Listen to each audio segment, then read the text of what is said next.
Ate, sa tingin niyo po, ano po yung isang bagay na meron ang pamilya niyo na wala sa iba?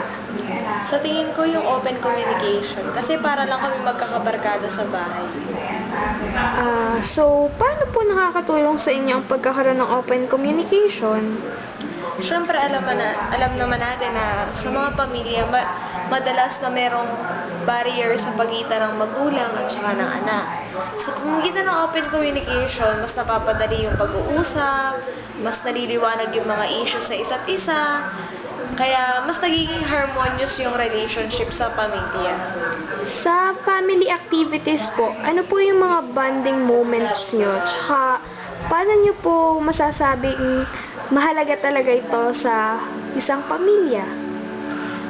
Marami kaming bonding moments, pero ang pinakamadalas na bonding moment namin ay yung sa bakery. Kasi yung bakery nga yung family business namin. Magkakatulong kaming gumagawa ng tinapay, inaabot ng madaling araw.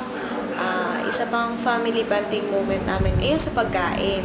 Sabi nga nila, ang hapagkainan ay hapag-uusapan. Yun. Parang sinusulit namin yung mga pagkakataon na nagkakasabay-sabay kami sa pagkain, nag-uumustahan kami, ganyan.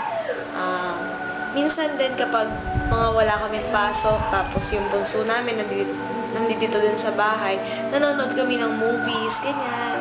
Ganun lang. Ano po yung pinaka-memorable na experience nyo na magkakasama kayo? Ay, syempre, yung sa bakery. Kasi, yun, doon talaga tulong-tulong kami, nagchichikahan, nagtatawanan, nagkukulitan. Kaya, pag gano'n, parang magaan yung trabaho. Sa kabila po ng hirap ng buhay, yung nabanggit nyo po na family business nyo, na inuumaga na, ano po yung nagpapatatag sa inyo? Syempre, paniniwala sa Diyos, tsaka yung iniisip namin na darating din yung araw na pag nakatapos kami, giginhawa kami. Tapos, ang pinakahawakan talaga namin ay ang isa't isa.